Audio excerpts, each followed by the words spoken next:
Hello and welcome everyone to this month's webinar, Find Your Fit Health and Wellness Mini-Expo. My name is Donna Greening and hosting with me today is Morgan Buchel. We are both Programs and Services Coordinators at Parkinson Canada. Before we get started, we want to go over a few quick items. It's very important for everyone attending this webinar to keep yourself muted so that our presenters remain as the active screen for everyone. During our breakout sessions, please also stay muted unless a session leader invites you to unmute yourself while in the breakout room. We have enabled closed captioning for the benefit of attendees who may be hearing impaired. You can turn on or off closed captioning on your own screen by clicking on the CC Show Captions button and then clicking on Show Subtitles or Hide Subtitles. Please note that this feature uses auto transcription, so there may be spelling errors along the way. From coast to coast, we acknowledge the ancestral and unceded territories of Inuit, Métis, and First Nations peoples. Because this webinar has segments where the audience participation is encouraged, we're using a meeting format instead of a webinar format. You have the option of viewing this event in speaker view, where the person who is speaking will appear on your device on one large screen, or in gallery view, where you will see many screens, including one with the person speaking. We strongly suggest you choose speaker view so that you will be able to better view the presentations and follow along. You can choose which view you want to view by clicking the view button on top of the right screen and clicking on the view you want. During today's webinar, we will have two separate breakout sessions where, for each session, you can select the breakout room of your choice to visit, to learn more about it, and to try it out if you wish. Don't worry if you have no interest in visiting more than 2 breakout rooms. All session leaders will send us abbreviated recordings of their breakout rooms, and all of their videos will be included in our final recording. A reminder that individuals taking part in any physical activity should consult with their healthcare team before participating. By taking part in the Find Your Fit Health and Wellness Mini-Expo, you are willingly and voluntarily assuming any risks or injuries, known and unknown, which might occur as a result of participating in this webinar, and agree that Parkinson Canada will not have any liabilities for such injuries. Now, let's get started. We are going to kick off today's event with 6 breakout sessions led by some amazing breakout room leaders who are here today to help you find your fit. In each breakout room, you may choose to follow along and try out the moves. These are the rooms that you can choose from. Room 1, Physiotherapy, how you can move in your everyday activities, which is a self-assessment activity. Room 2 is Get Loud, Stay Loud program demonstration. This program is an online Parkinson's-specific speech and voice exercise program offering daily tune in and follow along speech and voice exercise classes that specifically target the communication and swallowing issues that occur with Parkinson's.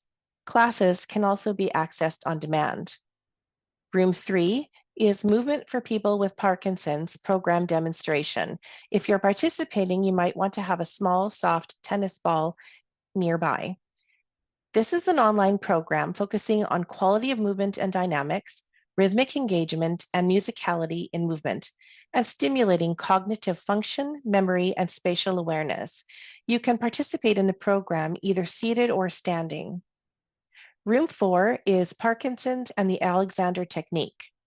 This program focuses on spinal posture and alignment, teaching the 3 secret superpowers that help us to stand, sit, walk, eat, and talk with more freedom and ease, and to rediscover a relaxed body that is more resilient, poised, and graceful throughout our day.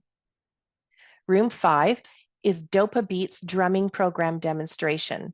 If you're participating, you might want to have something to bang or drum on nearby. This program has taken many of the elements of a standard drum circle and given them a Parkinson's twist, where you can use a drum to express your feelings, connect with others, improve motor skills, practice vocalization to increase vocal strength and power, and improve your mind-body connection, mood, cognition, and dual tasking abilities. And finally, Room 6 is Neurosciences Active and Connected Program Demonstration.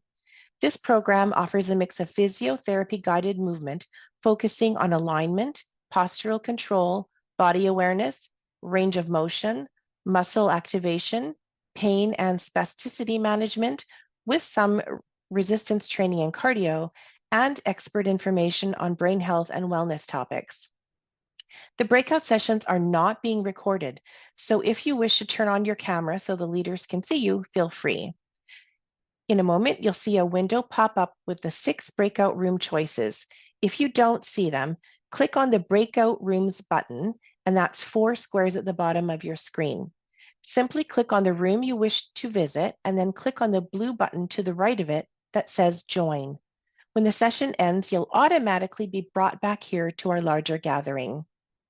Please select the session you wish to attend now.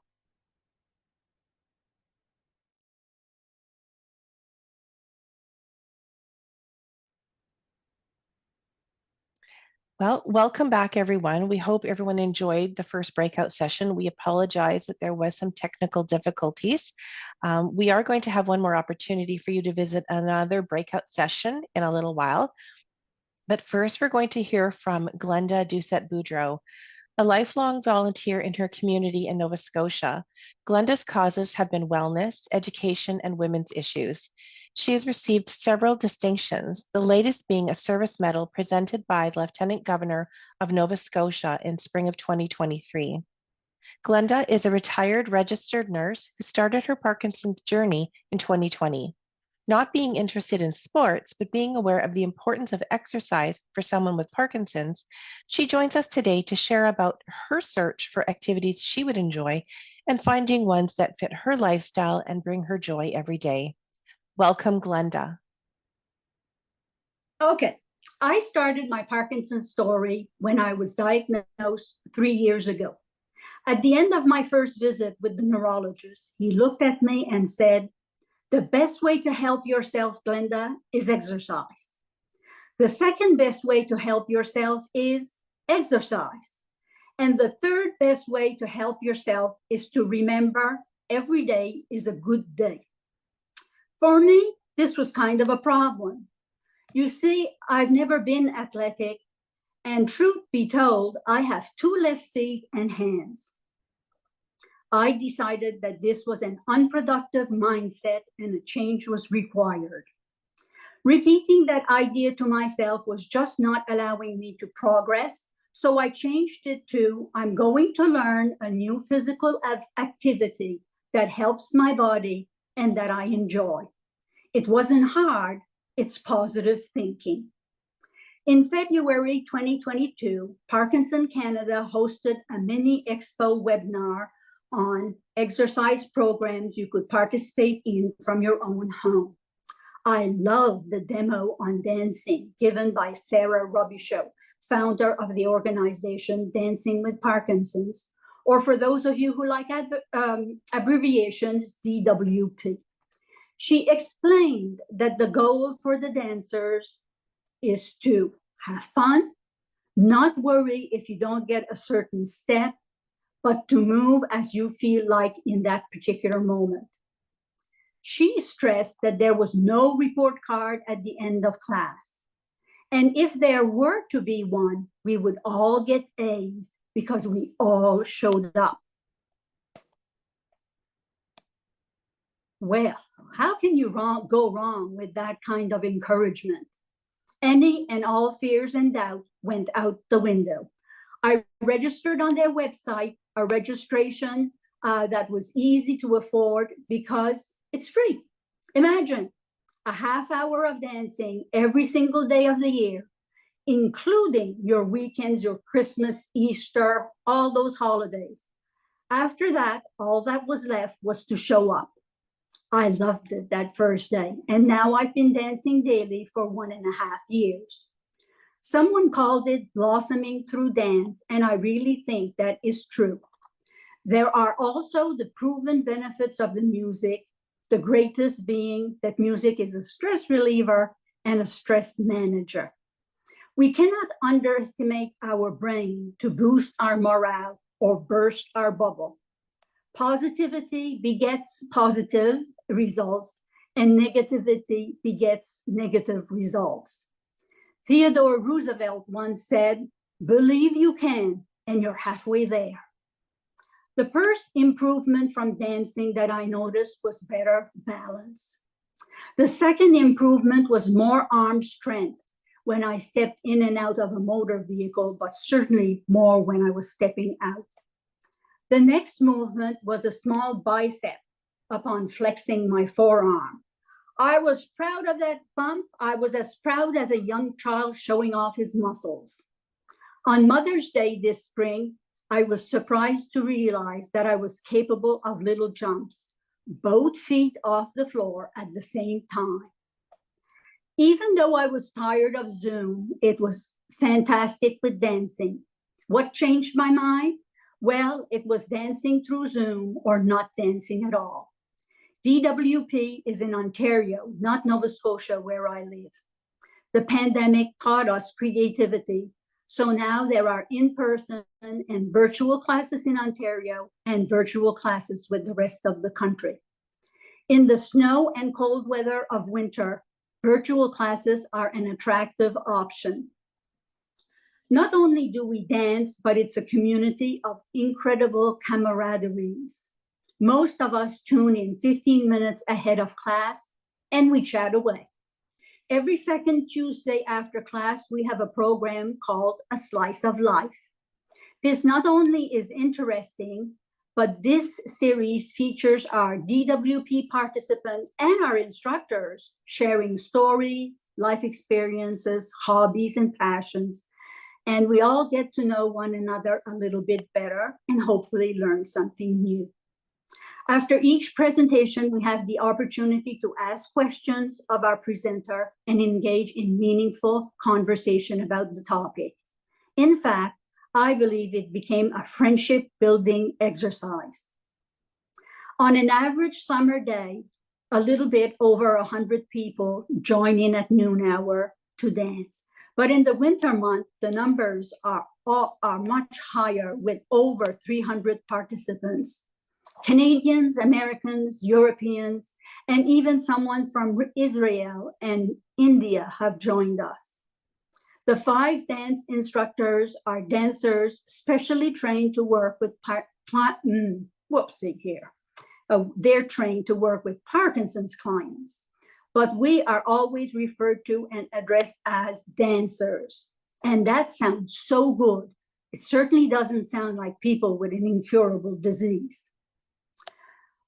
What do I do now on a daily basis? Well, this is my daily schedule. I do a half hour of treadmill for cardio after breakfast while I listen to a podcast or a webinar on some aspect of Parkinson's disease. I do a half hour of dance for balance, flexibility, and social interaction at noon. I do a half hour of exercises after supper. And these are exercises such as the facial exercises to prevent the mask of Parkinson's, the tongue exercises to strengthen the swallowing muscles, and the finger exercises to evade the small Parkinson's handwriting. And I've seen a huge improvement in that particular one.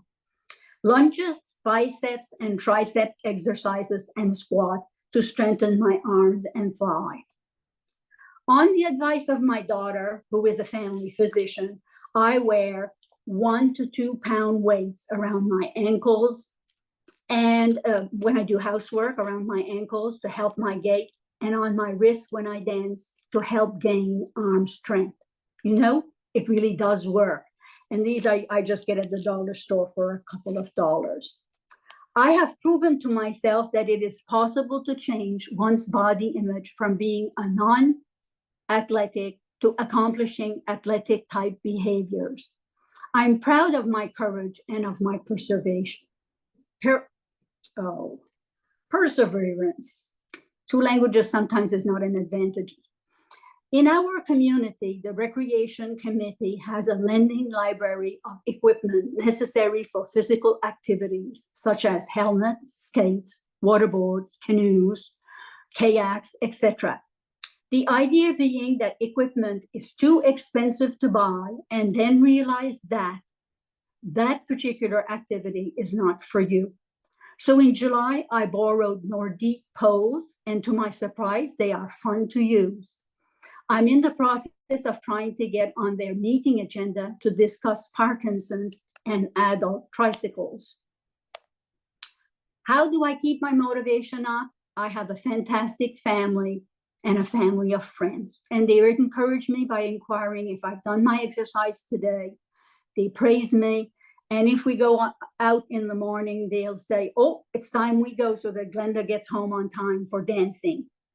You've probably noticed that my mornings are more devoted to exercises, and the rest of the day is devoted to living my life, being a wife, a mother, a grandmother, being a member of a group of friends, and belonging to several organizations in a leadership role. You cannot focus on Parkinson all day long, so a balance between disease treatment and life pleasures is required. Before starting a brand new type of exercise, I go through the mechanics of getting ready for the session. But I don't actually do the session for 3 to 5 days. For example, before starting to go on the treadmill, I would put on my treadmill clothes, including my sneakers, and organize my little extras like my water bottle. And only then do I go to the cellar room where the treadmill lives. First, I have a look at it. Then I step on it. And then number 3 is I visualize walking on it. I do this for 5 days to the most, and then I actually start the walking. The first step is the most difficult, and then the other steps just followed. I'm grateful to Parkinson Canada and to Dancing with Parkinson's for the hand they have had in my success. I found my fit. So can you.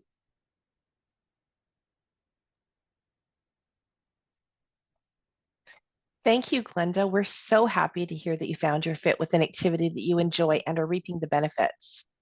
And now it's time for everyone's second opportunity to visit a breakout room. Remember, the breakout sessions are not being recorded, so if you wish to turn on your camera so the leaders can see you, feel free. In a moment, you're going to see a pop-up window with the 6 breakout room choices. If you don't see them, click on the breakout rooms button. It's 4 squares at the bottom of your screen.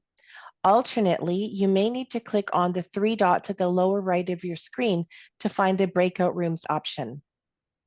Once in that option, click on the room you wish to visit, and then click on the blue button to the right of it that says join. When the session ends, you'll be automatically be brought back here to our larger gathering where we will hear from our keynote speaker. Here again are the 6 breakout rooms. Room 1 is Physiotherapy, How You Move in Your Everyday Activities Self-Assessment. Room 2 is Get Loud, Stay Loud. Room 3 is Movement for People with Parkinson's. Room 4 is Parkinson's and the Alexander Technique. Room 5 is Dopa Beats. And room 6 is Neurosciences, Active and Connected. Please select the session you wish to attend now. Welcome back, everyone. We hope you enjoyed your breakout room visits. If we had to help by assisting you randomly putting you into a breakout room, we apologize if you did not get the room of your choice. Because we had the breakout room window open, we were not able to attend to any requests in the chat window. We realized that you were only able to try out 2 of the 6 rooms offered, but don't forget, all of our leaders already sent us short videos of their sessions, and they'll be added to our live webinar recording. I'd now like to introduce you to our keynote speaker, Rebecca Zaidlin. She has been in physiotherapy or PT clinical practice for more than 30 years, focusing on neurological and geriatric rehabilitation.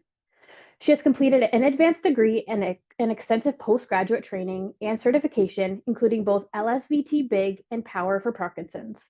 Rebecca completed her PT Clinical Specialist certification through the Canadian Physiotherapy Association in Neurosciences in 2012. She is committed to best practices since 1997, has developed, implemented, and systematically evaluated Parkinson's physiotherapy services at organizations in the Greater Toronto Area, including Baycrest, Toronto Public Health, and the Centre for Movement Disorders. She provides postgraduate training for healthcare professionals in Parkinson's, is a lecturer in the Graduate Department of Physical Therapy at the University of Toronto, and regularly presents on PT intervention in Parkinson's at national and international scientific conferences. Rebecca will answer a few questions at the end of her presentation. Since this event is being recorded in speaker view, in order to ensure your privacy and keep off your camera, If you have questions for Rebecca, please type it in the chat window below. Welcome, Rebecca. Okay, thank you all for joining this afternoon. What a whirlwind it's been. I want to thank the Parkinson Canada for inviting me to present today, and especially for holding this Mini-Expo on finding your fit for exercise and wellness in Parkinson's. This is such an important initiative, and I think it makes a huge difference to people with Parkinson's all over the world. So I want to continue on that theme today.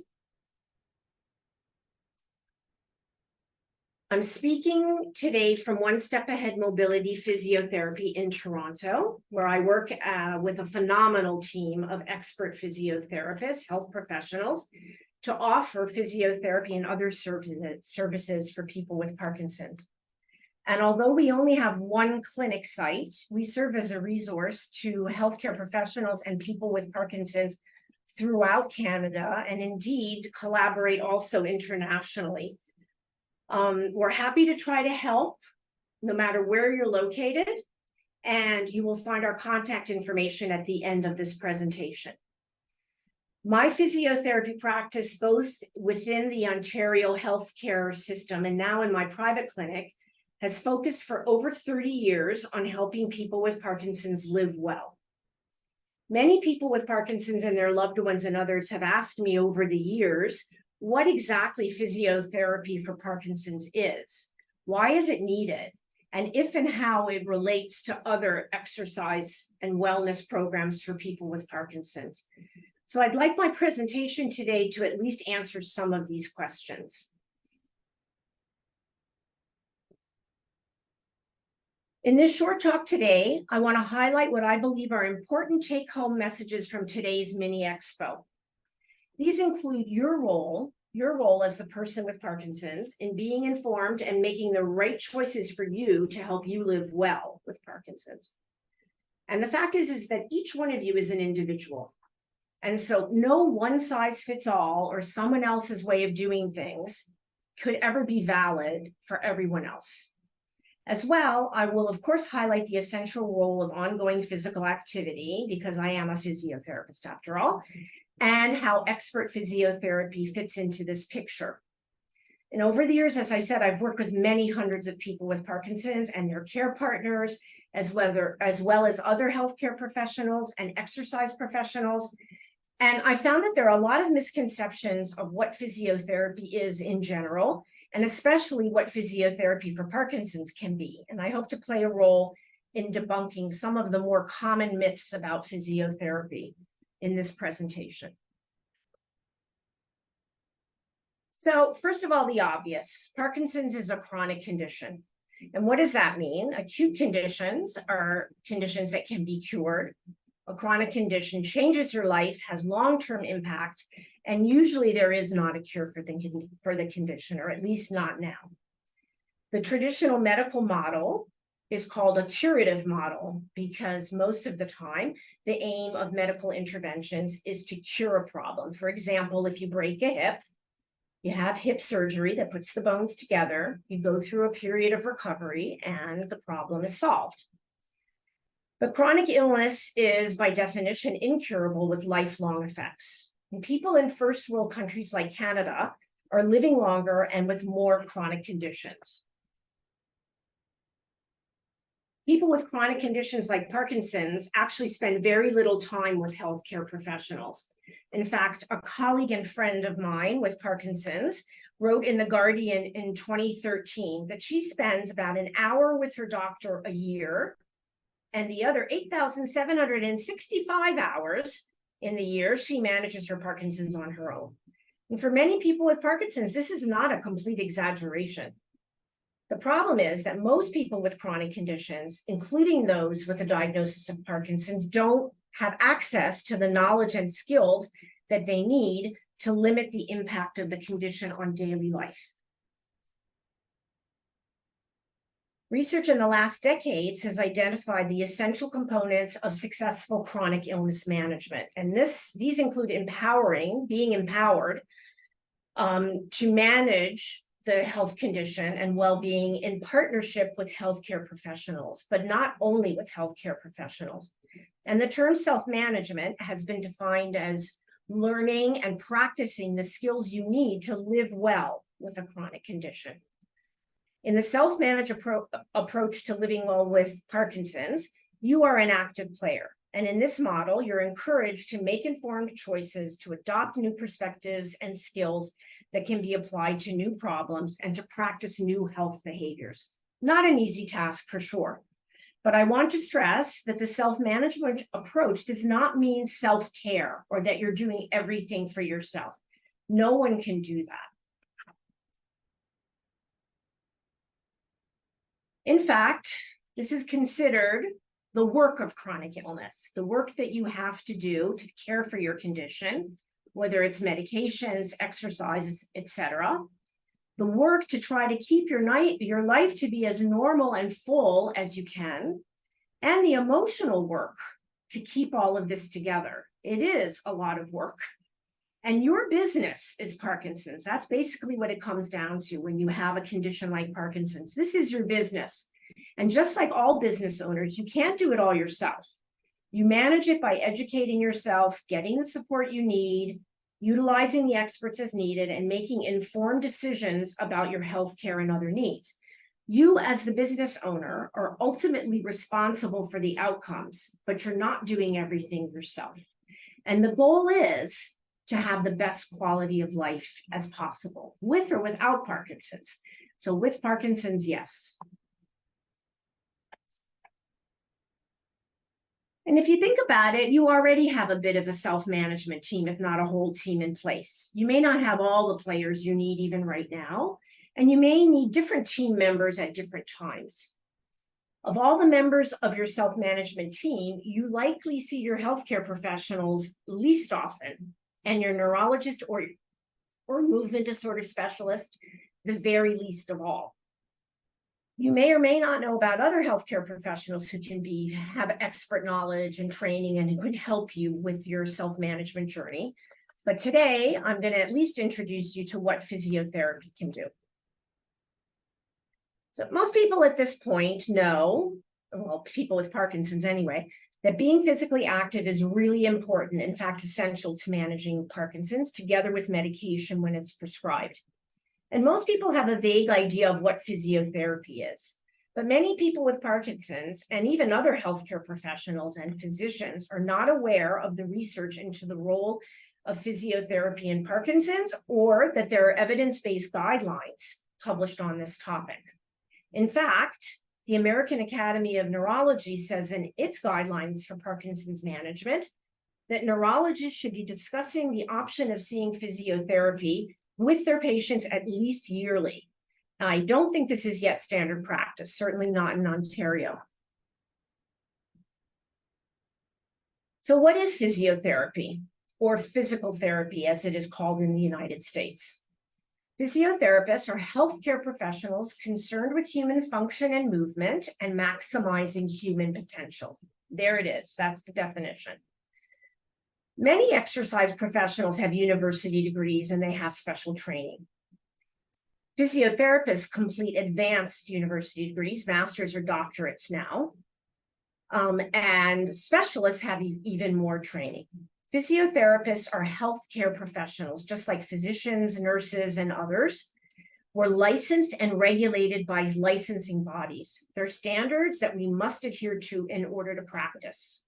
For example, as a physiotherapist, I'm not allowed to prescribe exercise or any type of intervention to anyone that I haven't assessed personally. I can't just give out sets of exercises. Most importantly, physiotherapists study not only the workings of the body, but how pathology, that is illness or injury, affects the body and movement and physical function in particular. We're specialists in analyzing movement and function in the context of pathology as we compare the normal to the abnormal and then prescribe an intervention to make the abnormal more normal. And additionally, just as in medicine, physios are increasingly specializing in different areas of practice. In order to specialize, you again have to get more training and pass more licensing exams. But you may still be asking yourself, how does this matter to you? in your Parkinson's self-management journey.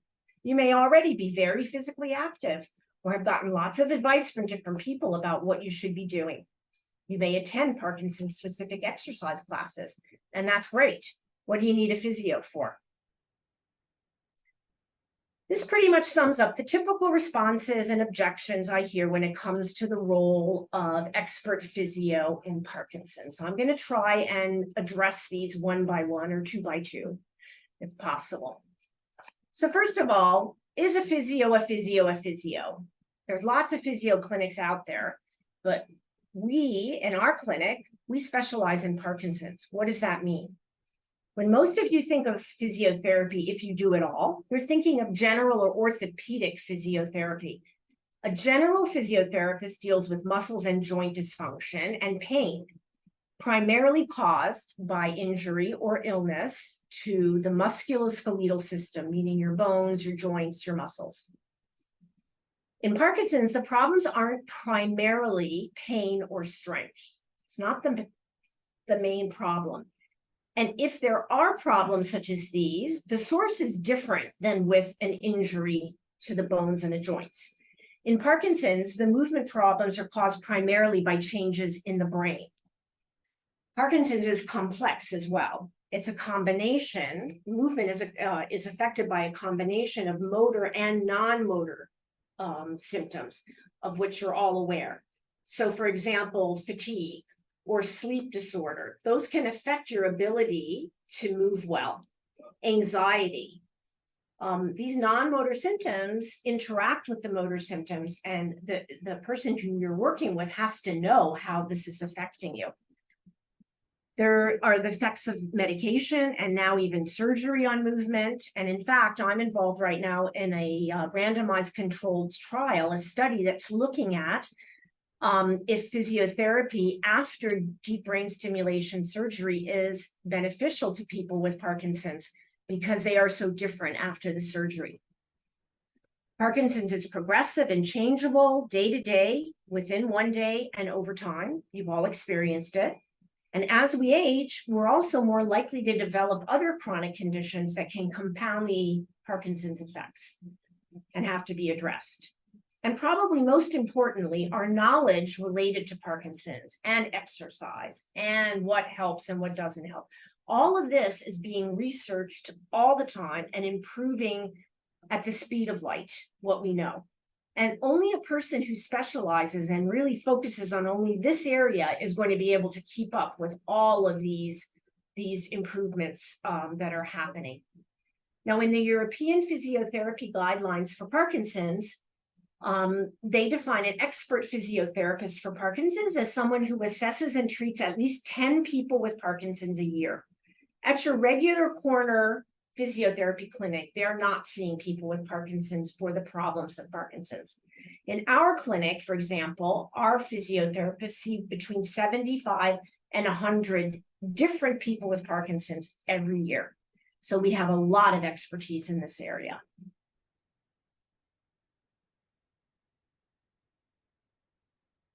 So while we're on the subject of exercise, we all know that exercise is important. Physical activity and exercise are both very important.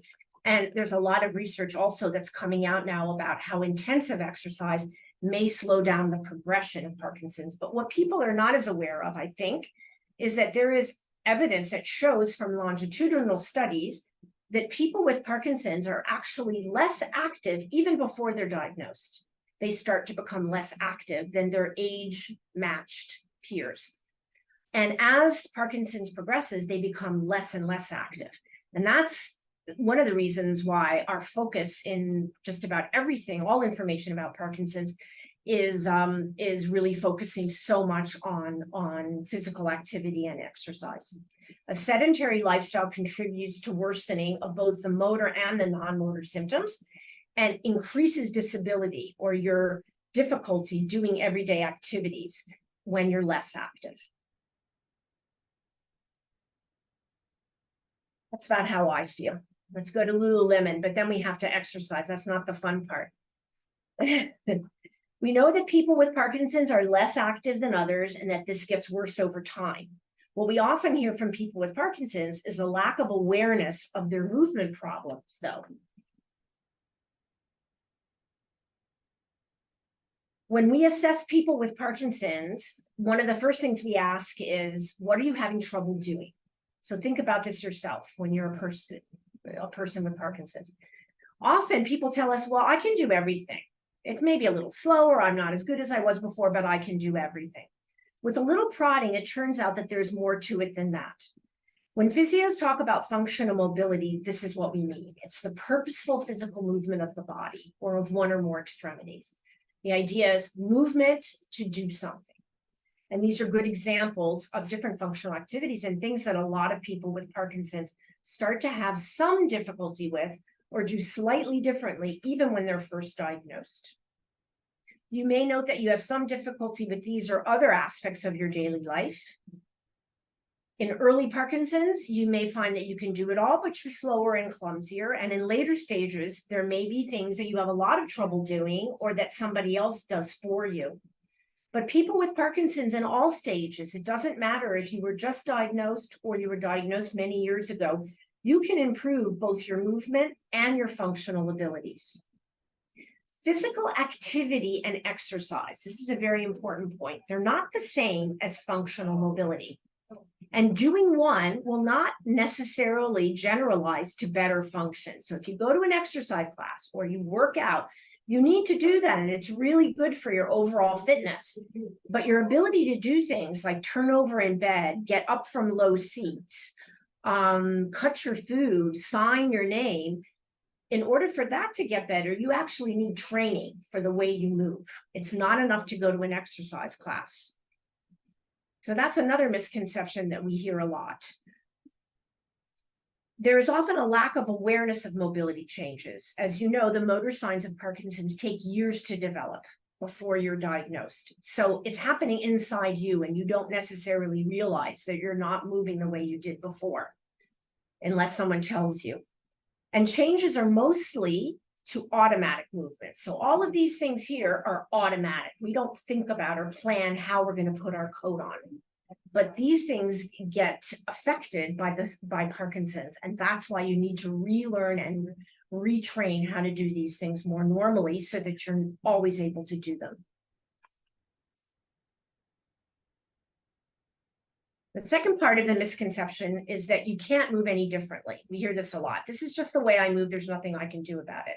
I'm taking my medication, but this is the way it has to be. And that's not true either. We talk a lot about the cycle of inactivity or misuse. So if you're stiff, if you're slow, and even when you're taking medication, your movements are going to be smaller than they would have normally been because your brain is adjusting as the Parkinson's symptoms come on. You may not perceive that you're taking smaller steps. It may be one side of the body more than the other. But as that becomes more prominent, your step size or other things that you do will get smaller and smaller. And you'll end up doing less. And then the less you do, the less you're able to do. The less you move bigger, the less you're going to be able to move bigger. This is where, again, expert physiotherapy can help you. Because if you don't change the way you move, you're going to move less, your balance and mobility will be impaired. And some of the non-motor signs like fatigue, pain, and depression will make it less active, less likely that you'll be active. And that will set up, again, this cycle of inactivity. But expert physiotherapy has been shown in study after study to limit disability for people with Parkinson's. And what we can do is help you be able to move better so that all of the things that you choose to engage in exercise, whether it's dancing with Parkinson's or boxing or Tai Chi or yoga, you'll be able to do them better with more normal movement. You'll enjoy them more and benefit more from the exercise. On the other hand, sometimes we hear people saying, well, I'm just going to go to physio for the rest of my life. I want to come 3 times a week for the rest of my life. And that's also not exactly true. So what is our approach? What is the approach to physiotherapy? You remember when I said before that, the healthcare professionals are the ones that you're probably seeing the least. It doesn't mean you don't need to see them. It just means you don't need to see them all the time. So our recommendation is always that you get a baseline assessment by an expert Parkinson's physiotherapist as early as possible, if possible, when you're just diagnosed, because then we have a baseline. We can see what the issues are, even if they're small, very early on, and point them out to you. And as time goes on, when you come back, we'll be able to make those comparisons. And sometimes people need a physiotherapist, an actual intervention program, even when they're just diagnosed. But at the end of that, whatever intervention there is, your physiotherapist will be able to talk to you and recommend what kinds of programs based on your needs and also what you like, what kind of ongoing physical activity might be the best for you, or you might want to consider, and where that's located in the community. But follow-up is key, because Parkinson's is progressive, even though it's slowly progressive. We normally recommend that you see a physiotherapist as often as you see your neurologist or your movement disorder specialist. We call it the dental model, because when you think about it, you don't wait to go to the dentist until your tooth hurts. You have regular checkups to make sure that everything's okay, because you might not know. And it's the same thing with physiotherapy. But again, the most important message here, physio doesn't take the place of consistent physical activity. And Parkinson's exercise and wellness activities don't replace physiotherapy. We complement each other, and we work hand in hand. Here's a question that I love to get. What's the best type of exercise that I can do for my Parkinson's? So first of all, really the summary is the one that you'll do. You have to find something that you like and that you're going to be consistent with, because if you're not going to like it, you're not going to do it if you don't like it. So that's number one. But I wanted to put this quote up from the latest Cochrane Review study that just came out this year. There's tons and tons of studies and meta-analysis where they take a number of good studies and they pool all of the data and they see what that says. So the latest one was looking at the benefits of physical exercise on motor symptoms and quality of life in Parkinson's. And there were 156 studies that they found that were good enough to be put together, and then the numbers crunched again. And what it shows is that, again, that so far we can't identify a specific type of exercise that's best. The reviewers conclude, as above, that this is actually consistent with the possibility that specific motor symptoms or issues with Parkinson's may be treated most effectively by specific interventions for those problems. And that fits very well. These conclusions are exactly the way we approach physiotherapy in Parkinson's. We recommend individual assessment, intervention, including ongoing exercise, to address the specific issues that you have, because everyone is different. You're different than another person with Parkinson's just because you're different, but also you're different. Everyone's different because of where they are in their journey with Parkinson's. Again, most important, there's no such thing as one size fits all. But when we talk about the best exercise and what exercise needs to include, usually people talk about these four things. We know more and more that aerobic activity is likely has a neuroprotective effect. But again, you can't do what your neighbor did. You need to know exactly how you should be doing your aerobic activity based on you. Flexibility is something that is often ignored, particularly, I hate to say it, by men who tend to like to lift weights a lot, but they don't like to stretch very much. But even flexibility exercises, it depends what the situation is. If you're having dyskinesia, flexibility exercises are not what you need. When it comes to strength, many people want to lift weights or do biceps, triceps, and leg exercises. But really, the most important strength exercises you can do are for your posture, because posture is the thing that those muscles become very weak or can become weak. And then finally, we all talk about balance, but balance is a very complex concept. And it's different. What you need in terms of your balance is very different when you're first diagnosed and later on. And the whole issue around falls prevention and reducing that risk of falling. The research is also pointing, this is very important, to how essential it is that you're not just exercising, but you're challenging yourself physically and also challenging yourself mentally. And it's that combination of the two challenges that seems to really make a difference for people with Parkinson's. Experts physios for Parkinson's can help you identify the best type of exercise based on your needs right now and on what you enjoy. Because as I said before, continuity with exercise is the hardest and the most essential part. You have to keep going, and that's the hardest thing to do. You're more likely to be consistent with exercise if you actually like it, if you find your fit, which is really what this mini expo is all about.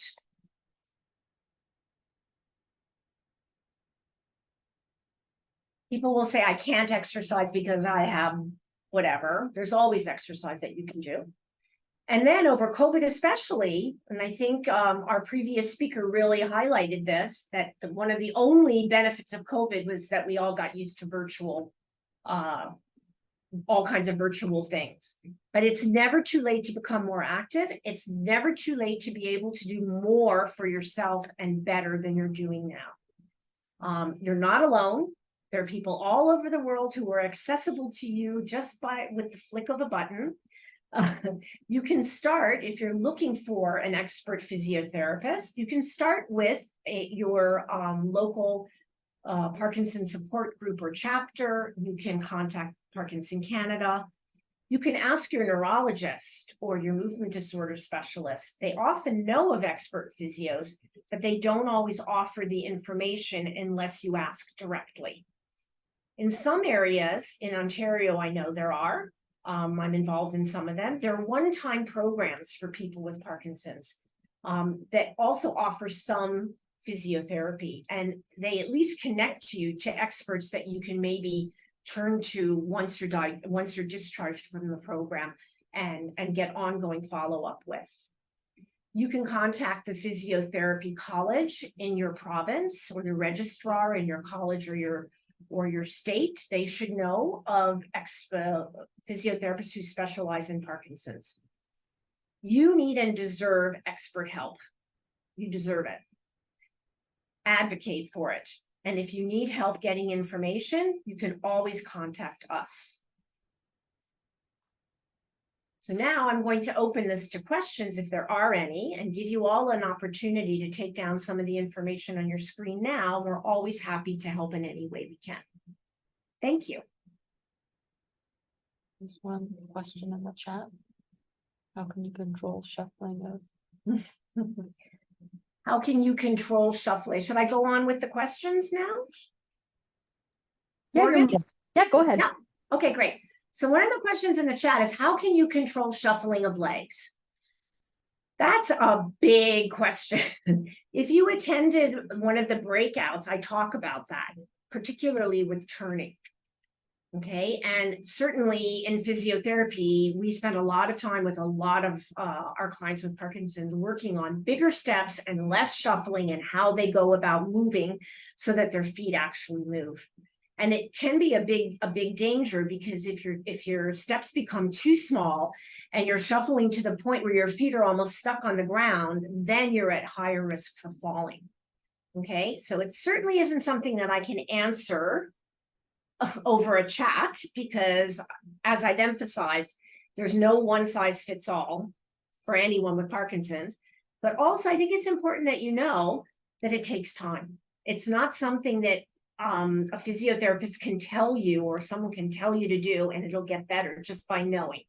You need information, you need to know what to do, but you also have to practice it a lot, because it's like any habit or anything that you do on a regular basis. The only way to change it is to practice the other way consistently for a long period of time. How to calm the tremor. Oh, how to calm the tremor. So that's actually an important question, because it's one thing that physiotherapy can't really help with. Sorry. Tremor is one of the motor symptoms of Parkinson's that is not made better through physiotherapy.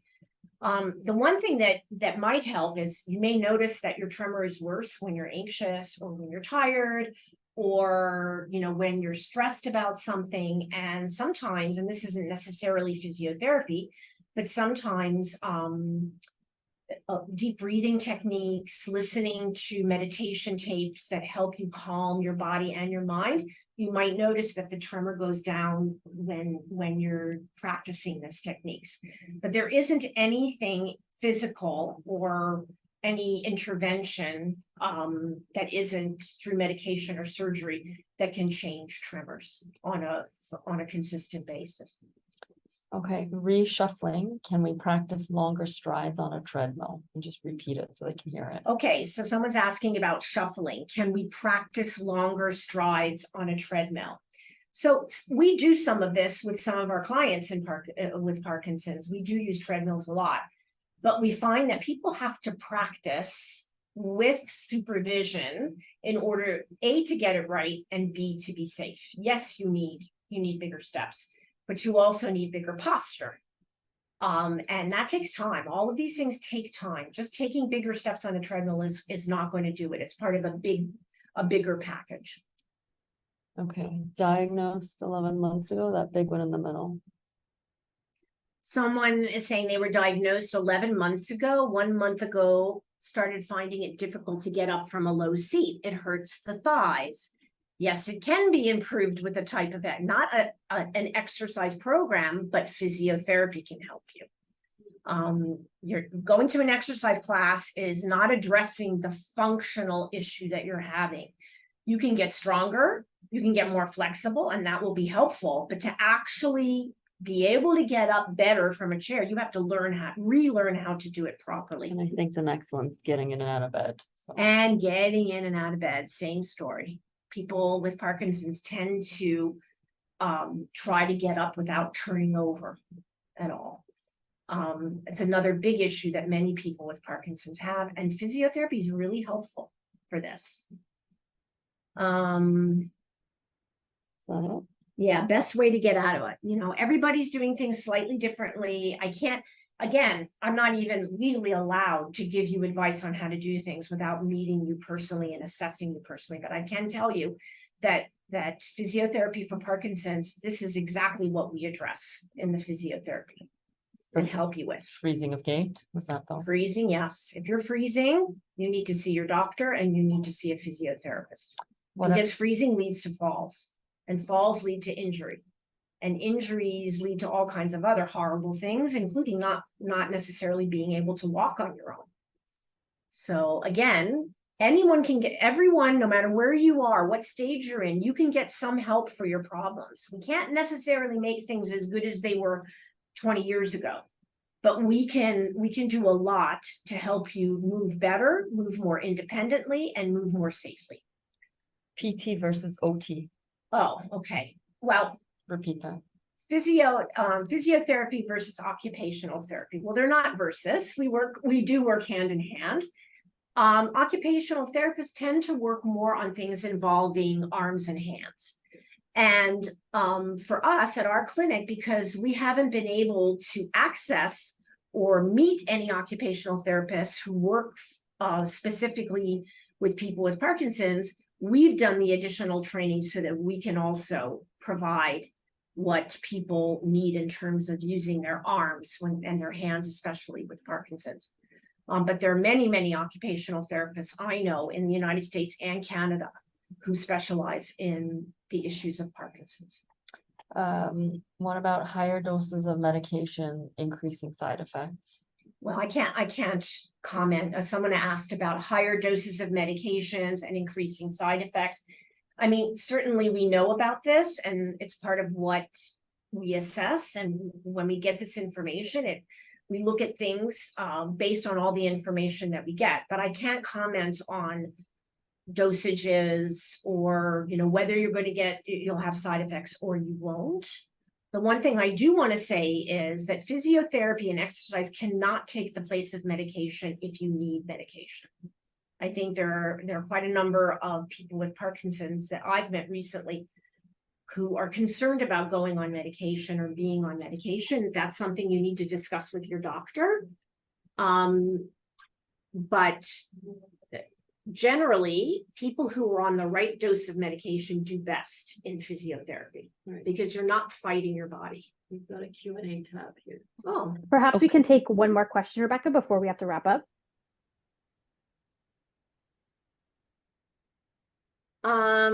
yeah. Wow, there's a lot here. Someone's asking about expert clinics in the Durham region, so I'm assuming you're talking about Ontario. First of all, I want to say that we know of a lot of the physiotherapists who specialize in Parkinson's. We know a lot of people throughout the country and also in the United States and abroad, but we don't know experts everywhere. In Ontario, we are able from our clinic to provide for virtual care. And even if you live, this is an important thing, I think, even if you live outside of a main city center, if you're in a province or in a state where you can find an expert physiotherapist, it may be possible for you to get what you need virtually, or at least part of it virtually, which makes it a lot easier now than it was before COVID. So I do encourage any of you who are interested or who want to get more information, please be in touch with us because we'll be happy to try to help. Thank you. Okay, Thank you very much. perfect. Thank you so much, Rebecca. That's all the time we have right now for questions. On behalf of everyone here at Parkinson Canada, Dawn and I want to thank you, Rebecca, for sharing such great information about the importance of physiotherapy for someone with Parkinson's and how it can enhance and complement one's participation in wellness programs. And thank you for hosting your breakout rooms. We also wish to thank Sarah Odd from Get Loud, Stay Loud, Sarah Martins from Movement for People with Parkinson's, Kasha Malik from Parkinson's and the Alexander Technique, Doug Pickard from Dopa Beats, and Sarah Donkers from Neurosciences, Active and Connected, for hosting the breakout rooms, providing such great information and program demonstrations. And lastly, but certainly not least, thank you to Glenda Doucet-Boudreau for sharing your Parkinson's journey with us. It's our hope today that today's Mini-Expo inspires you to consult your healthcare professional team and find your own fit doing something that you love. Any resources mentioned during this presentation and in the chat window and a link to a recording of this webinar will be included in a follow-up email we will send you once the final recording is ready for viewing. That email will also include links to today's presenters, their services, and programs. A reminder when watching the recording to continue viewing after I sign off, since we will be adding in all of those pre-recorded demonstration videos from all 6 breakout room leaders. You're also invited to join us at next month's webinar, Family Matters, Parkinson's and Family Relationships, taking place on Thursday, October 26th from 2 until 3 p.m. Eastern. Hi, I'm Rebecca Zaidlin, and I'm a neurological physiotherapist specializing in Parkinson's disease. We're here today at our clinic, One Step Ahead Mobility Physiotherapy in Toronto, where we use the latest and best evidence from the published scientific research to provide the very best physiotherapy assessment and treatment for people with Parkinson's. One of the most important things that neurological physiotherapists do is to help ensure that you can do the things that you need to do and want to do now and in the future. There are a lot of ways that Parkinson's affects the way you move and the way you do things, your everyday things and your not so everyday things, even when you're just diagnosed and even when your symptoms are mild and your medication is working well. Sometimes people with Parkinson's don't perceive all the ways that their movements are changing or have changed, and they don't realize that they're doing things in a different way than they would have before the Parkinson's. And usually people with Parkinson's don't know that a neurological physiotherapist who specializes in Parkinson's can help change that and make things better. So in this breakout session, what I'd like to do is demonstrate some of the very common things that we see in our clinic and ask you to do a self-assessment. As I'm demonstrating and asking you questions about these different movements and tasks, see if any of this applies to you. If it does, after your self-assessment, a physiotherapist with expertise in Parkinson's can really help you. One of the most common difficulties that people with Parkinson's have in one way or another is getting up from a chair or a seat or getting out of the car. So, do a bit of a self-assessment. Are you able to get up easily from a regular heights chair? Do you find that you have to use your arms to help you get up and you're not able to get up unless you use your arms? Do you find that it takes more than one trial to get up until you're able to actually stand up from your seat? Do you find that you're avoiding lower seats or softer surfaces like the couch because it's so hard to get up once you've sat down? Do you find that you have to scoot closer to the edge of the chair, which is also difficult, in order to get up from the chair? All of this is not normal. It doesn't have to be this way. And the car is a similar thing. If you think about it, when you're driving, when you're in a car with other people, are you nearly always the last person to get out of the car? What that means is that it's probably more difficult for you to do and therefore takes longer. What about the seatbelt? Are you finding that you're having difficulty finding the seatbelt behind you when you're the passenger or when you're the driver, getting to the seatbelt on this side?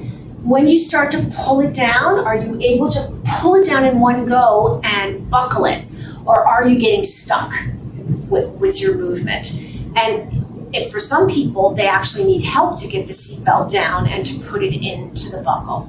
So these are examples of things that have changed since you were diagnosed with Parkinson's and don't have to be this way. Another good task for self-assessment is putting on your jacket or your coat. Do you find that it takes longer and it's harder for you to get that second arm into the sleeve? You have trouble either finding it or getting your arm around there, and you start to do things like bringing the coat up over your head in order to get the sleeve in, or bringing your arm up over your head in order to get the sleeve in. A good way to self-assess is to stand with someone else and start to put the coat, you're both putting the coat on at the same time. See if the way you do it is different from the way your partner is doing it, and also is it taking longer than the other person. And that shows you also that you probably have some difficulties with this. Sometimes people find all kinds of imaginative, creative ways to get the coat on by throwing it up over their head like this and putting both of their arms up over their head. And sometimes people get to the point where they really do need help to get the coat on.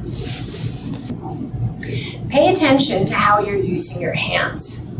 Do you find that you're really only using one hand for most things? The hand that is less affected by the Parkinson's? There are many activities that we do normally with both hands, such as taking glasses off and especially putting your glasses on to get them in the right place. Shampooing your hair, for example. Normally we would use both hands to make sure that we shampoo the whole head effectively. And often people with Parkinson's, when they pay attention, they realize that they're really only using one hand now. They're bringing their hand all the way around their head in some types of crazy movements, but not utilizing the other hand at all. And even when you're thinking or paying attention to how you use gestures, which most of us do, we really gesture with both hands. We don't gesture just with one hand. So if you find that when you're reaching for things at the table or you're gesturing and things like that, and it's really only one-handed when normally it would be two-handed with both hands, then you know that something's not quite the same.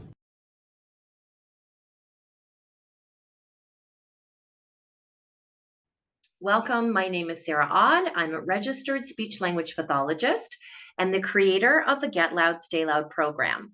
The Get Loud, Stay Loud program is an online Parkinson's-specific speech and voice exercise program that focuses on optimizing voice, speech, and swallowing function, all of which we know can decline as Parkinson's progresses. We know that intense and regular physical exercise is the key to slowing the progression of Parkinson's symptoms. But the research is also very clear that regular and intense speech and voice exercise is the key to slowing the progression of communication and swallowing impairment. So my favorite expression is an ounce of prevention is worth a pound of cure. It is never too early to start doing these kinds of exercises. So our team's mission at Get Loud, Stay Loud is to make speech and voice exercise accessible to everyone with Parkinson's and to make it fun, because if it isn't fun, it doesn't get done. So let's jump into a speech class right now. Okay, let's jump in. I want to set our intention for how we are going to communicate. Say this mantra with me. I will be loud, clear, controlled. Now for our speech warm-up, I want you to say the P sound loud, clear, and controlled like this. Pa, pa, pa, pa, pa. Now the T sound. Ta, ta, ta. Ta, ta. Now the K sound, back of tongue. Ka, ka, ka, ka, ka. Now we are going to put it together like this. Pa, ta, ka, pa, ta, ka, pa, ta, ka, pa, ta, ka. And a little tongue twister to warm up our speech muscles, the articulators. Say it with me. The lips, the teeth, the tip of the tongue. It's very rhythmic. The lips, the teeth, the tip of the tongue. The lips, the teeth, the tip of the tongue. The next exercise is one of our bread and butter exercises. It is a pitch glide. We're working on the laryngeal movement, which is really important in protecting our airway when we swallow. So we're going to start with a nice low ah, and we're going to glide it up nice and high like this. Ah.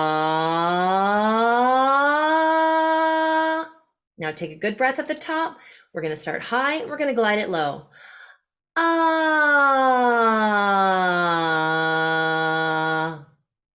Let's do one more like that. Ah. Good intentional breath at the top. Ah.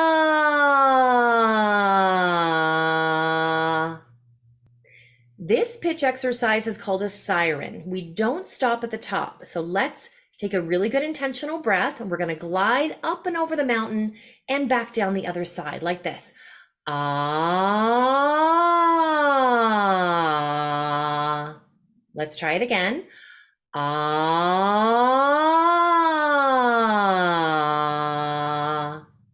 The other bread and butter exercise that we always include in Parkinson's speech and voice exercise is the long, loud ah. Okay, so I want you to think about taking a good intentional breath, and we're going to project your voice to the back of the room. Imagine that you're in a large boardroom and you want your voice to reach the very back.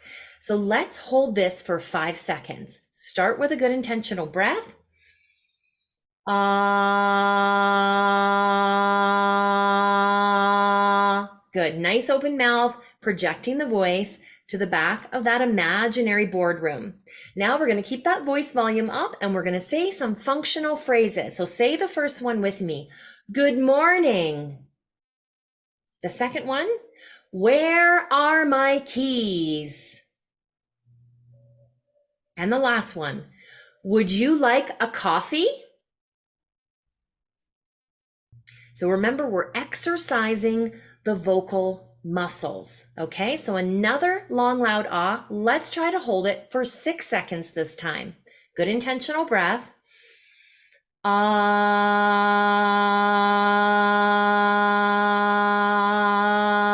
Great job. Try to keep the voice steady. Don't let it fade. There's no screaming. There's no shouting. It's just a very strong, purposeful, slightly louder than feels necessary voice. Okay, now we have a cognitive task with our voicing. We're going to say the colors in order from left to right. Remember, loud, clear, and controlled. Say it with me. Yellow, blue, red, green, black. Okay, we're back to that long, loud ah. Can we hold it for 7 seconds? Let's take a good breath. Ah.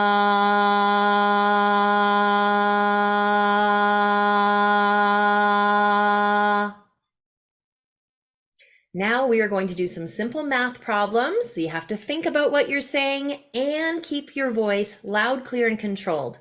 Let's say them together. 5 plus 7 equals, say the answer nice and loud. Say it with me. 10 times 30 equals. Next one.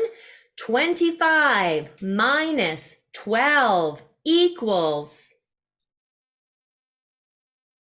Next one, 20 plus 35 equals. And that last one, 7 times 7 equals. Okay, let's finish off with some speech sounds for swallow function. We are targeting the back of the tongue, which is very important in swallowing. So let's say these sentences. Really focus on the red back of tongue sounds. Say them like me. Gu, la, gung, ga, ga. And the next one. Ku, ka, mang, gu, ka. Really engage the back of tongue. How about this one? Gangla. And one more time. Gangla. Twice through with this one. Kukla. Kukla. Twice through with this one. Really punch out the G in the middle. Aga. Aga. Now a little sentence. Take your time. Cakes and cookies. Cakes and cookies. That's it. You're all done. You did a Parkinson-specific speech and voice exercise class. If you'd like to join us on Get Loud, Stay Loud, you can find us at getloudstayloud.com.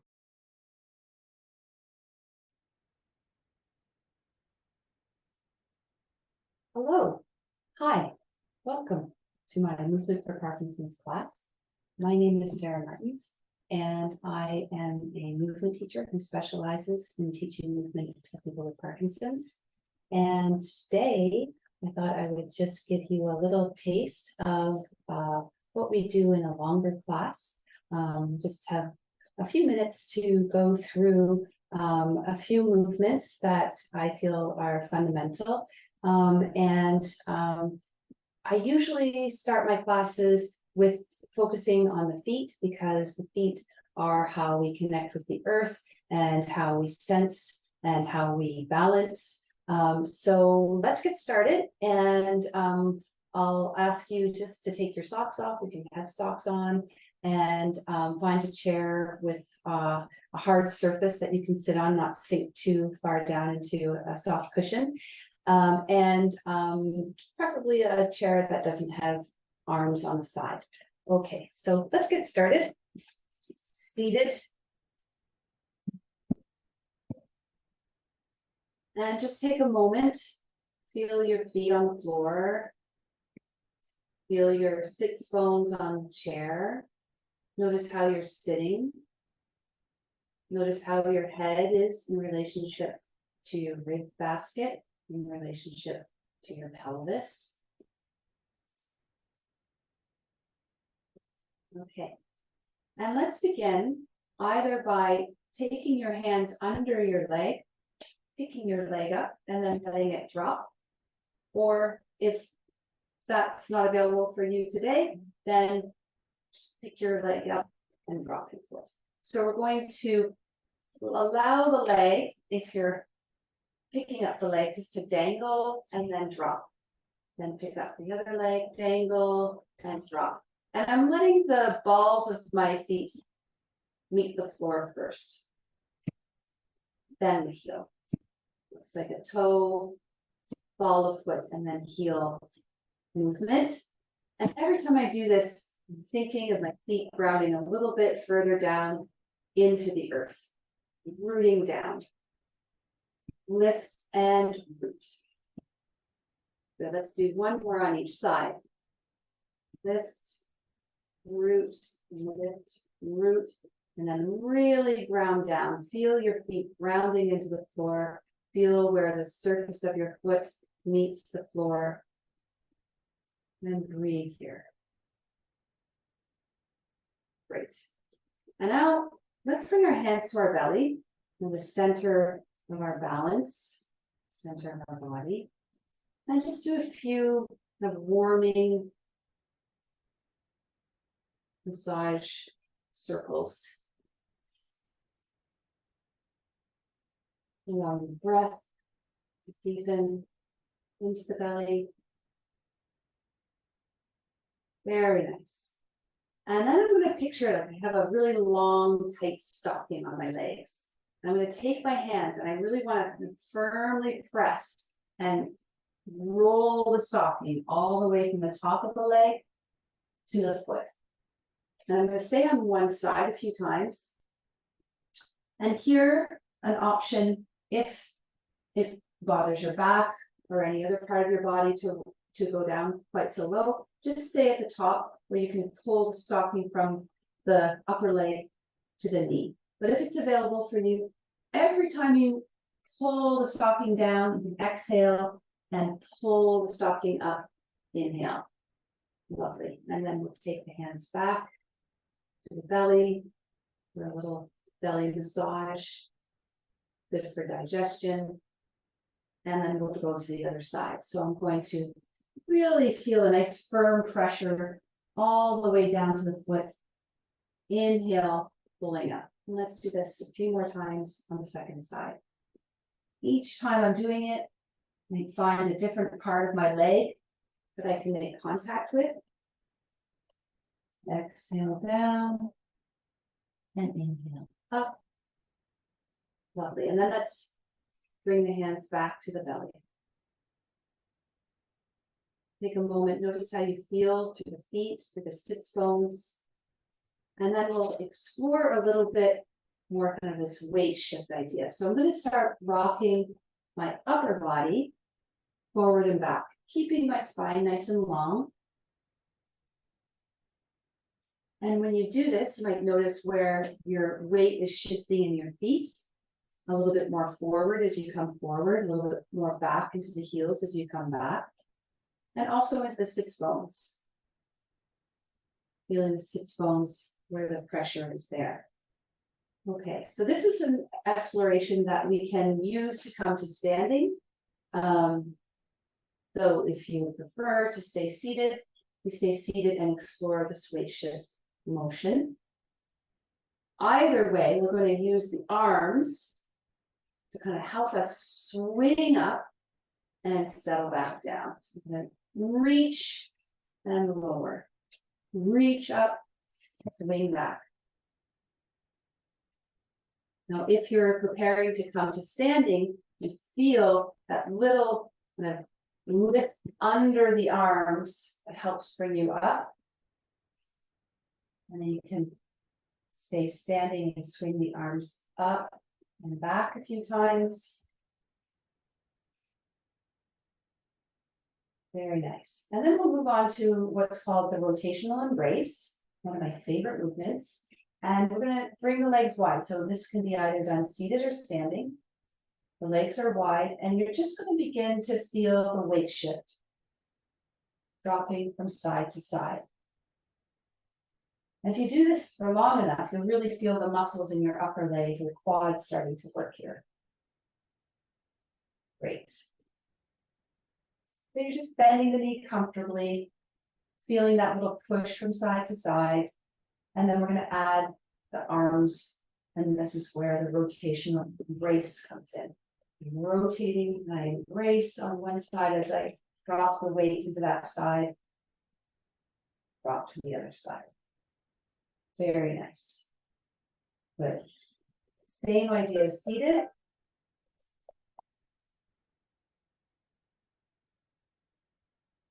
If you're standing, you can then take this idea of the weight shift and this little embrace and take it for a walk. So as you walk, let the arms rotate around the leg that's stepping. Great, and then just take a pause. Notice how you feel after a few minutes of movement. Hopefully you're feeling a little bit more energized and awake in your body. And thank you for joining me today. Hope to see you soon.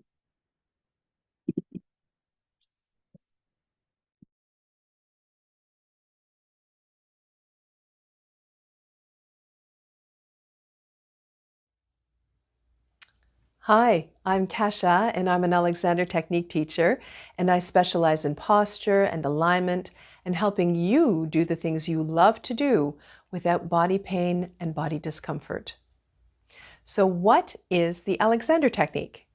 Well, it's a scientifically proven posture and alignment technique that uses something called neuromuscular re-education. And what does that mean? It simply means retraining your body to react less to stress so you can move more efficiently and more healthily. The Alexander Technique is also scientifically proven to help people with Parkinson's manage their symptoms better, carry out daily activities more effectively, and this is a big one, reduce depression. So if you are living with Parkinson's as a patient or a caregiver, or you generally just want to improve the way you move, the Alexander Technique can apply to you. So let's get started, shall we? So you are going to need a chair, as you see behind me, and I'm also going to use a stool. And if you don't have a stool, don't worry about it. You can use books, you can use yoga blocks, just have it on hand for now. So I'm going to sit back in my chair. I'll have my stool close by. And sometimes we use other things like elastics as well. But today we're going to keep it simple. So I'm going to start with my hands on my legs, and my legs are hip distance apart. My feet are nicely connected to the floor. And I'm going to start with a little stretch of the fingers and then release. And inhale to stretch and exhale to release. So this is a very simple exercise, but it doesn't mean that it's going to be easy. And the reason for that is because we're going to add another element to what we're doing. So as you're stretching your fingers, I'm keeping my palms, by the way, connected to the thighs as I'm doing this. I'm going to think of softening the upper body, specifically the jaw and the neck, and I'm going to keep that upper body tranquil. So it's just my hands that are doing the work. Inhale to stretch. I'm going to come closer so you can have a better look at what's actually happening. I'm smoothly and softly opening the hands and releasing. And inhale and exhale. So notice that I'm not doing this to stretch. I'm not stretching this way. I am trying to create a continuity through the whole movement of opening and releasing. Notice the difference in my arms. When I do this, notice what it does to my arms. When I do this, my arms tighten. And that tightness will come all the way up to the neck and the jaw. And this is your information highway. This is what we call in the Alexander world primary control. So all the information that goes from the head to the rest of the body has to pass through that neck. So if your neck is tight, guess what? You have a traffic jam. And what's the message that's going to go to the rest of the body? One that's mixed up and confused. So we want to keep this information highway clear as we're working those hands. So we're starting very simply, and eventually we start to build up with more and more exercises as we get better at keeping that mindfulness through the neck. Turn your hands over, and we're going to do the same thing. Open and release. So my arms stay relaxed as I'm opening and closing the hands. And we'll do one more. The jaw is soft and release. Okay, and then shake out the hands. Now leading with the fingertips, we're going to take the fingers up. You can wiggle your fingers and take it up. Inhale as you lift that arm, and then exhale as you come back down. Now notice what's happening in your arm as you lift. Do you lift from the upper part of your arm?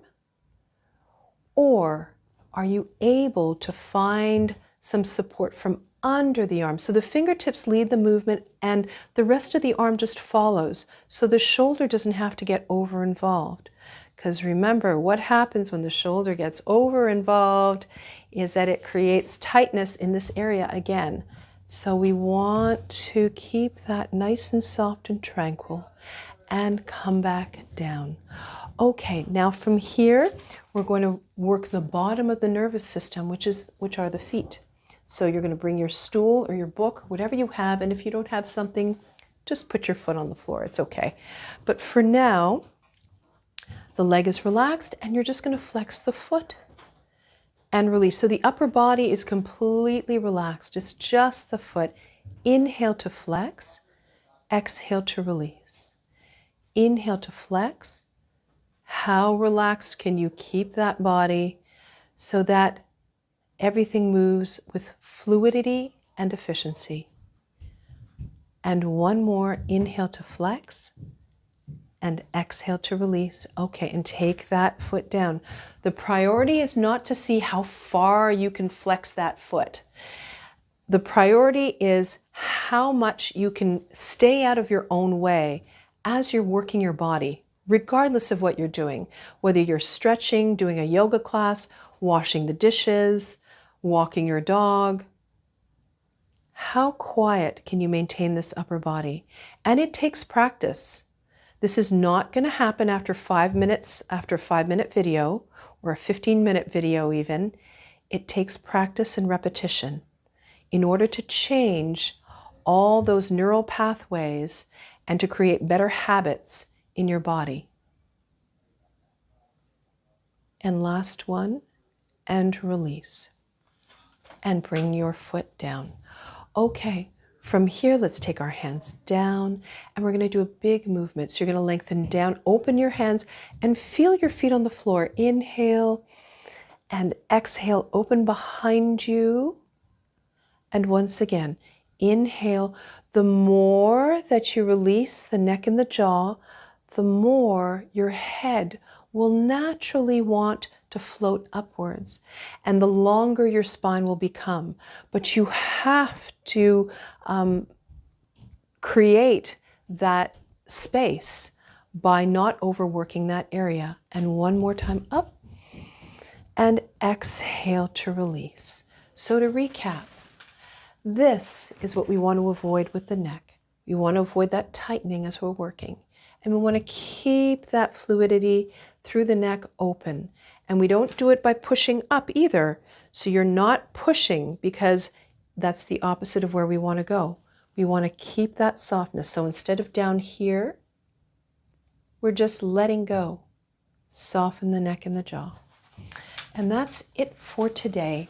And I hope to see you soon. I will be doing a course in partnership with Parkinson's Canada this fall, and I hope to see you there so we can do a little bit more exploring together. Thanks for joining me. Bye-bye.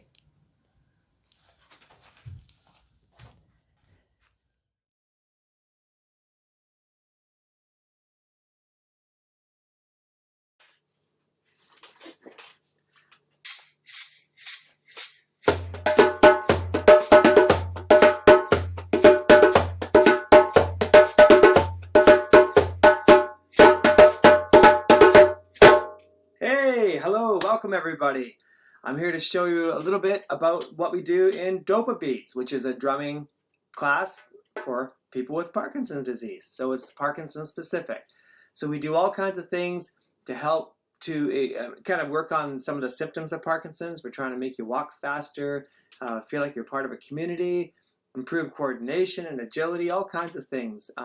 But I'm going to show you right now a little bit about what we actually do in the classes. So instead of just talking, I'm going to show you. So we like to work on voice production is one big thing. So trying to improve your breath, increase your respiration, and trying to help it so to bring up the volume of your voice, a more powerful spoken voice, which is what we're going for. So we're going to have to talk over top of the drum. So we've got to work a little bit harder. So I'm just going to get this little beat going in the background. And so we like to say things, phrases, And then we're going to play the drum at the same time. So it goes like this. For instance, mash potatoes, mash potatoes, mash potatoes, mash potatoes, mash potatoes, mash potatoes, mash potatoes, mash potatoes, mash potatoes, mash potatoes. Or how about I want a hot dog, I want a hot dog, I want a hot dog, I want a hot dog, I want a hot dog. Yeah, we always seem to have food as our subject. How about this one?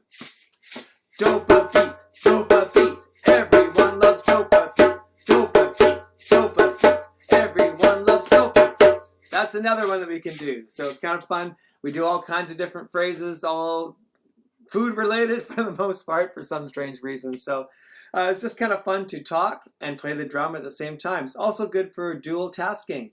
For instance, if you walk with your feet like this, here, we'll get our beat going. Kind of like you're marching in place. Then you can play the drum at the same time, or now we're doing something different with our hands and feet. Or like this.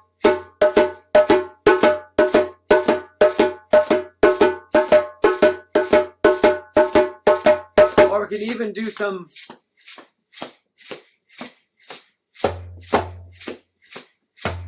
body percussion. That kind of thing. So you get the idea. Lots we can do for dual tasking. And back to the voice, I like to sometimes do something that's a little more familiar with people who have taken speech therapy classes before.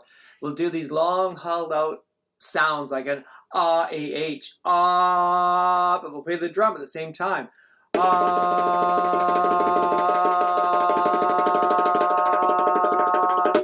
woo, just like that. Or we'll do some shorter sounds, playing the drum as well.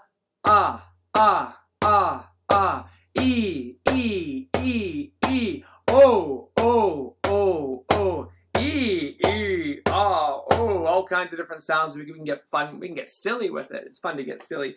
Or how about we do like a vowel sound, like A, E, I, O, U, do the vowel sounds. A, E, I, O, U, 2, 3, 4. A, E, I, O, 2. Add an M to the front. Here we go. May, me, my, mo, moo. One more time. Here we go. May, me, my, mo, moo. Yes. So that's kind of fun. Work the voice a little bit. And also a really popular thing we do is called the call and response. So I'm going to play a beat. You're going to play it back to me. It's going to go like this. I'll get our little sound going. 1, 2, cha-cha-cha. And you go. Chaka-laka boom boom. Yeah, chaka-laka boom boom. Bum ba da bum bum. 4, 3, 2, and stop. Good. So I change it up. I usually play the beat 2 or 3, 4 times maybe, so you get a good chance. Sometimes we'll do a lot slower. Like sometimes we just go, we slow it down if we need to. So the call and response is something that is used in all drum circles all over. Everybody does it all over the world. It's just kind of a fun way to learn as you go along. We also work on just some basic drills, like you get a different sound in the middle of the drum than you do on the edge. So we'll hit twice in the middle, twice in the edge. 1, 2, 3, 4, right, left. So see, I'm leading with my right hand. Or we can switch it up. So go left, right, left, right, left, right, left, right. Or we can make it 1, 2, 3, 1, 2, 3, right, left, right. Or left, right, left, left, right, left, left, right, left. 1, 2, 3. Or right, right, left, left, right, right, left, left. Lots of fun. And then we always do kind of a song. It's kind of fun to play along to a song. There's all kinds of good songs. So we can just start find the beat.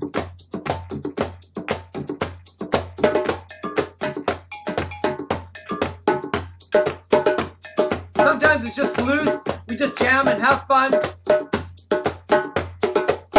Doesn't matter if you're doing exactly what I'm doing.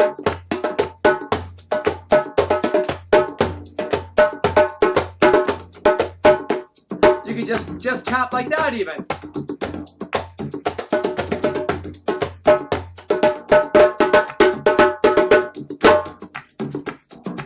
that didn't work. It's supposed to stop. Oh yeah. It's on my phone, it's not on my foot. So we make a lot of mistakes in Dopa Beats all the time. It's fun. Like I say, you don't have to be a musician. It's for everybody with Parkinson's. It's great. Or bring your partner as well. And we have a lot of fun with it. We try to work a little bit. Just, it gives you one more thing to do. One more thing in your list of things that you're going to fight this awful disease with. And so Dopa Beats is all about having fun with the drum and using it to really help to fight against the symptoms of Parkinson's. Thanks so much for coming out, folks. Take care.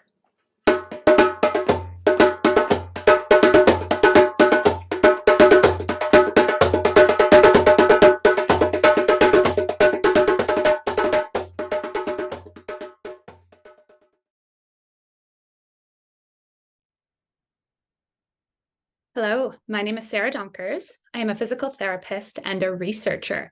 So I specialize in working with individuals living with neurological conditions, including Parkinson's disease.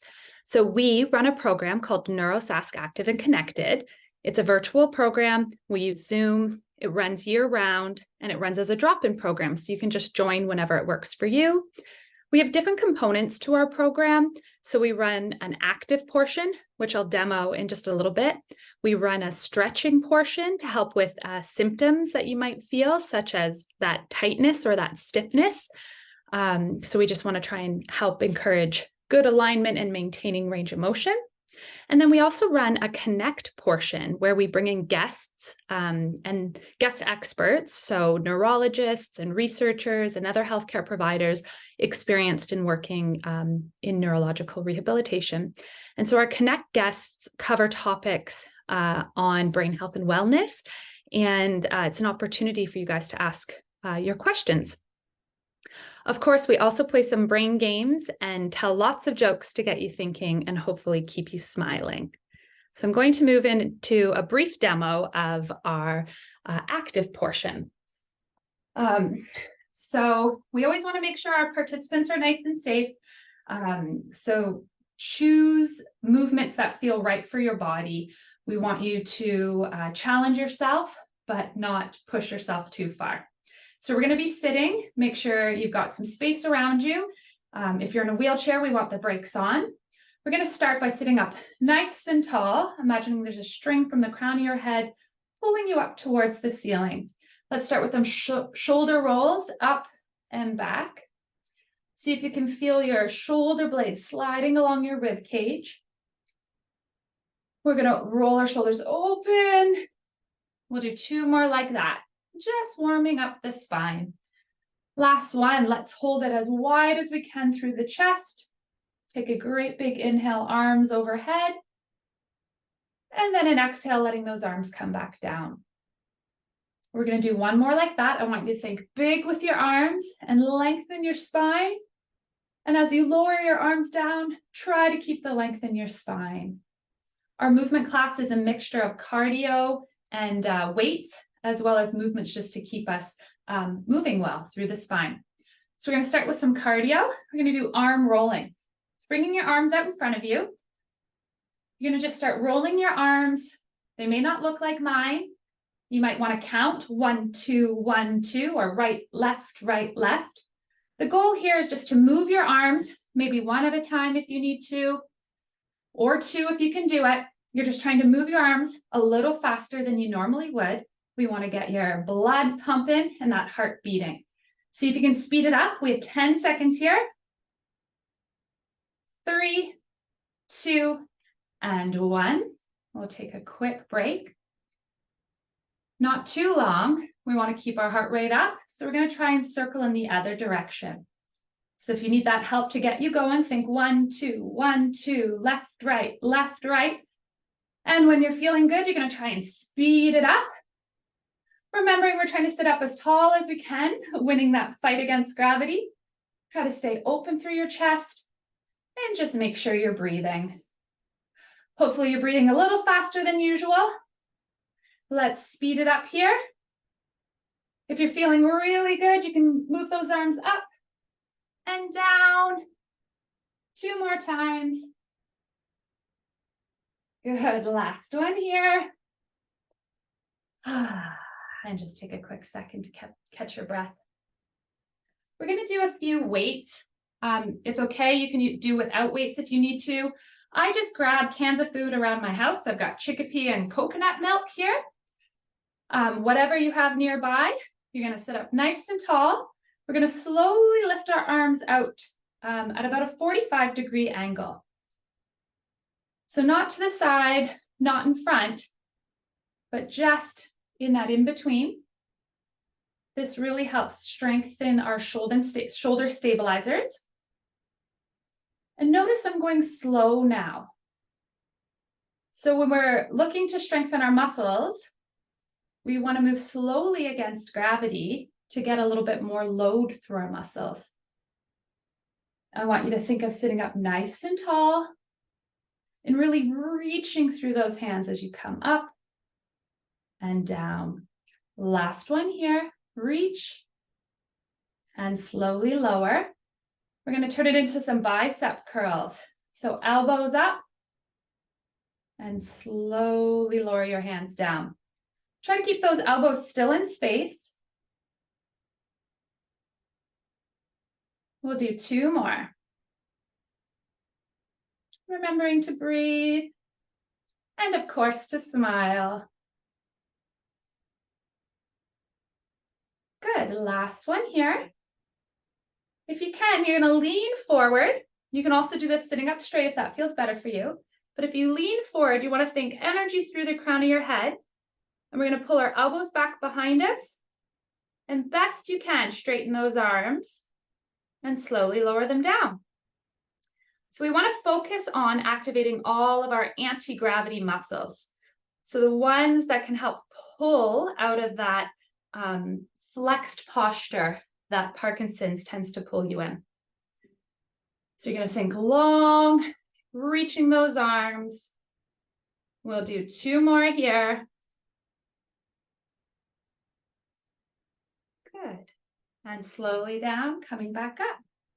I want to do one more exercise in our little demo. So if you can, scooch forward in your chair.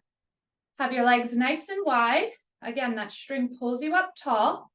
You're going to take your arm, reach across your body like you're grabbing something outside your opposite leg. And then we're going to go and put it on a shelf. So we're going to start small. The arm movement is cross and then reach. And now if it's feeling good, I want you to make it a little bit bigger, adding the chest and trunk movement in with your arm. So we're going to cross, leaning forward. Maybe your object's a little lower on the ground. Then you're going to open your chest, look to your hand, reach. You're going to put it on the very back corner here. One more like that. Eyes, hand, and chest. And then you're going to open up and reach. Beautiful. Let's do that on the other side. So the hand movement, cross, and then reach. Maybe you're grabbing your favorite drink here. Maybe a nice, refreshing iced tea. Now, if you're feeling good, we want to start to make this a little bit bigger. So turn your chest, your eyes, and your trunk with your body. Remember, you don't have to go at the same pace as I do. Just doing whatever feels good in your body while trying to challenge yourself a little. Excellent. So that's our little demo for today. You can email neurosask@usask at any time if you have questions. Thank you.